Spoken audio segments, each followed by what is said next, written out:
The Archeal scout vessel Valerith drifted through the Kuiper edge, sensors quiet until the anomaly spiked again.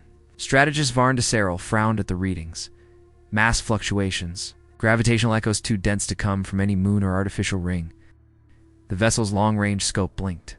Something massive lurked just beyond Neptune's orbit. Varn straightened. Recalibrate the scan feed. I want visual confirmation. The feed resolved slowly, struggling against quantum interference. Then the image stabilized. It wasn't a planet. It wasn't a station. It was a ship. Varn's for hearts pounded in discord. The structure stretched across the void like a celestial wall. Irregular matte, with layered hull plating thicker than anything the Convergence had ever built. It gave off no energy signature, no weapons visible, just sheer presence. It was quiet and naturally quiet. The command bridge of the Valerith hushed. The crew of 36, born and bred in the doctrine of streamlined supremacy, sat in stunned silence. The largest warship in the Convergence Navy measured 11 kilometers.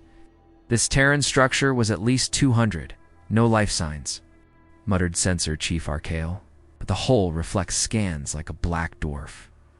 We're not getting in. Varn's eyes remained locked on the vessel. This isn't a station. It has thruster arrays. It moves. But how? Another officer whispered. It breaks every design law. It should collapse under its own weight. It hasn't, Varn said coldly. It flies. Which means our understanding is flawed.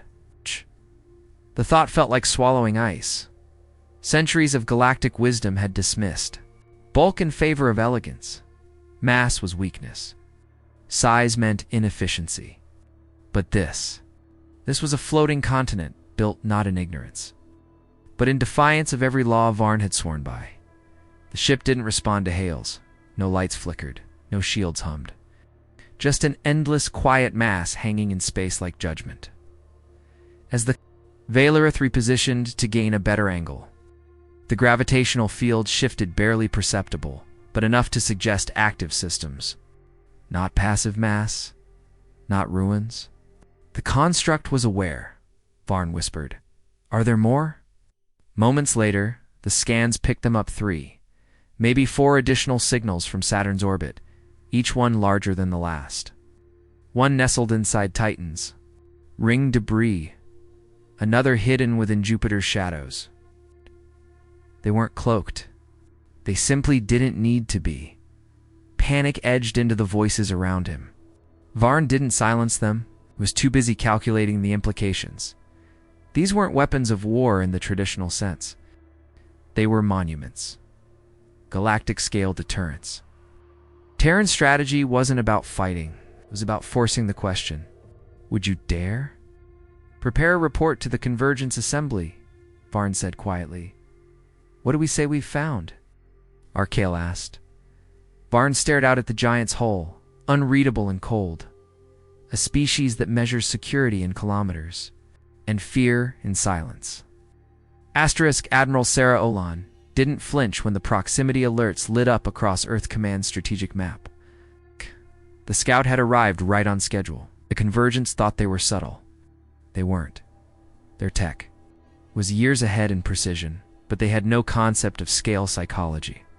She tapped her console and opened the surveillance feed. There it was, the scout ship.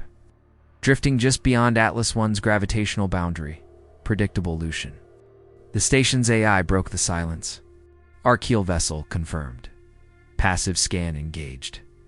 No threat response initiated. Keep it that way, Sarah muttered. Let them see everything and understand nothing. This wasn't the first alien encounter.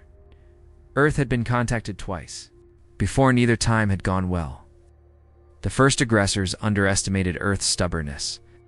The second underestimated its memory. Since then, humanity had prepared not by building fleets, but by reshaping fear. Atlas I was the result. A megastructure not designed for battle in the conventional sense, but to alter thought. 200 kilometers long, 12 deep, housing not just weapons, but entire cities. 8 redundant reactors.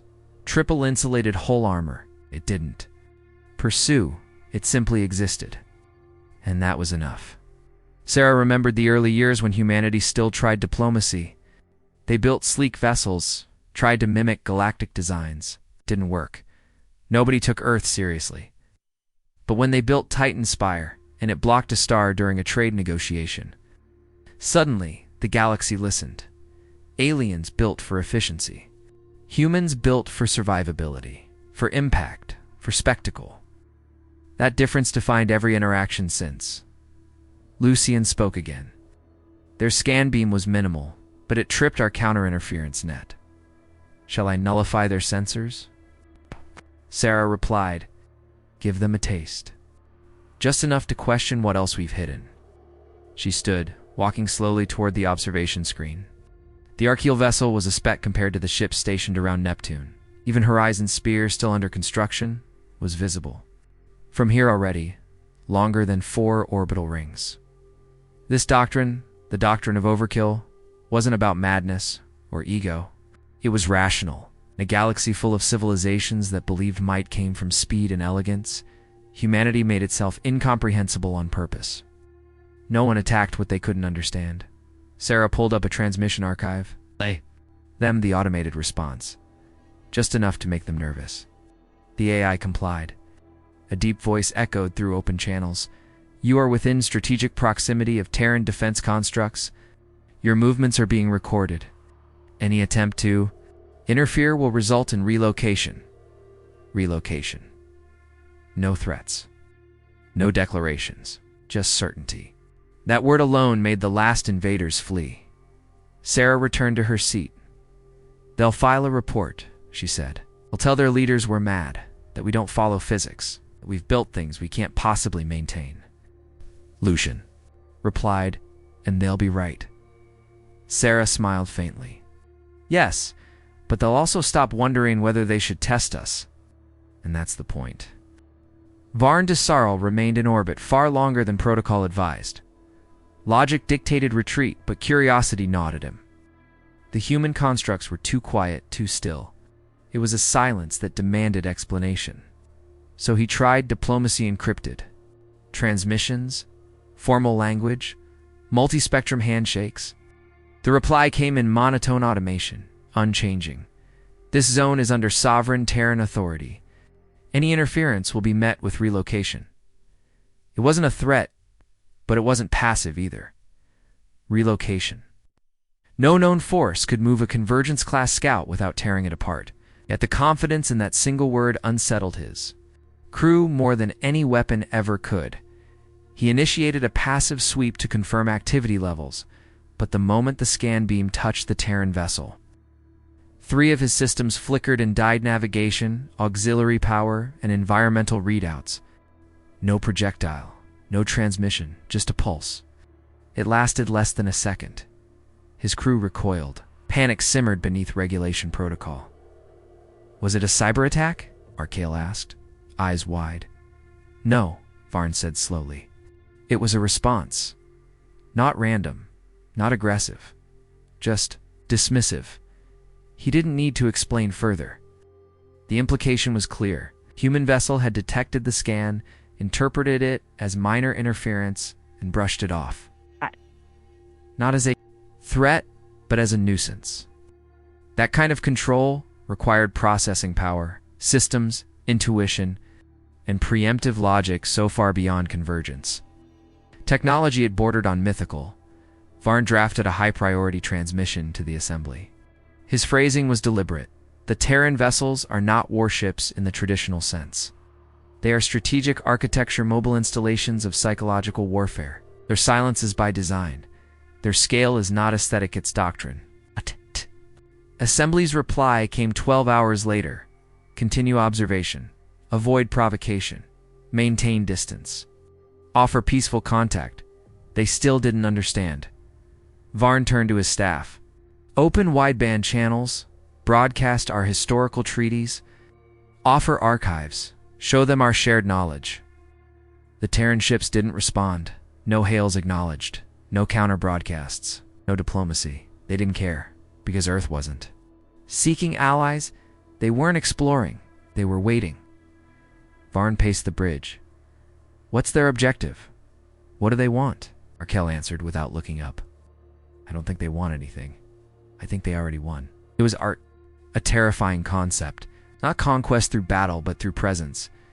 Through making confrontations so irrational that no one dared, the crew began muttering, asking if perhaps these humans were survivors of a past galactic war, building in preparation for something even worse. Varn silenced them. But because he had the same thought, later in private, he recorded his own log. The Terran ships are not just large, they are impossible. They violate our expectations, our logic, our understanding of limits. They do not threaten us. But in doing nothing, they forced us to confront the truth. We may not be the most advanced minds in the galaxy. He closed the log with a whisper. Perhaps we never were. Asterisk, the Grand Assembly Hall pulsed with arguments. Varn's transmission had triggered a wave of disbelief across the convergence. Some accused him of fabricating data. Others insisted the readings were glitches, gravitational mirages, sensor noise. But Kezer Varen, a scholar of extinct civilizations, stood firm at the center of the storm. He laid out his case. Worlds that vanished without battle, expeditions that never returned, fragments of warnings buried in the ruins of long-dead empires, all describing the same thing, structures too large to comprehend, orbiting dead systems, silent and unmoving. The pattern had been dismissed for millennia. Now it made sense. Humans didn't just survive, Kezer said. They became the reason others didn't. The assembly shifted from disbelief to caution. No votes were taken, but the conclusion was clear. Earth was not a strategic target. It was a variable too large, too unpredictable. The vote passed. Classified the Sol system as a high anomaly zone, restrict all approach, redraw border guidelines. Human space would remain untouched, not by diplomacy, not by conquest, not by curiosity. Back on Earth. Admiral Sarah Olin reviewed the encrypted intercepts. She smiled at the phrasing. High anomaly zone. That's what they're calling us. Now, Lucian replied, fear is a better deterrent than diplomacy. Construction of the next vessel, Horizon Spear, proceeded faster than anticipated. It already exceeded Atlas I in mass, and its shape disrupted orbiting satellite paths. Engineers adapted. The project wasn't for military use, it was for message. Every ship served the same purpose: to broadcast that Earth wasn't preparing for war. Earth was preparing to make war irrelevant. Weeks later, a lone convergence diplomat arrived, his vessel deliberately small, unarmed, cautious. He requested formal discussion knowledge, exchange, peaceful observation, limited trade. He didn't speak of alliances. He didn't offer protection. He offered humility. Sarah accepted, not because Earth needed anything, but because the myth needed feeding. We will share what we choose, she told him. You may observe, but not interfere. No ships beyond the Saturn line. You speak only when invited, he agreed. And just like that, a new relationship was born, not of equals, not of threat, but of quiet awe. Years passed, and the myth grew. Other civilizations heard whispers of world-sized ships, of Terran constructs that drifted through asteroid belts like gods in orbit. No official records, no confirmed sightings, just silence and fear. In an academy far across the galaxy, a young alien cadet asked her instructor why the humans built ships so massive, so excessive. He replied without hesitation, because they can. Because now, no one wants to make them need to. Sarah stood on the observation deck of Horizon Spear, watching a newly forged hull segment rise into the sky like a mountain. No celebration, no speeches, just continuation. Because Earth didn't want to be the loudest voice in the galaxy. It wanted to be the quiet one you never questioned. Asterisk.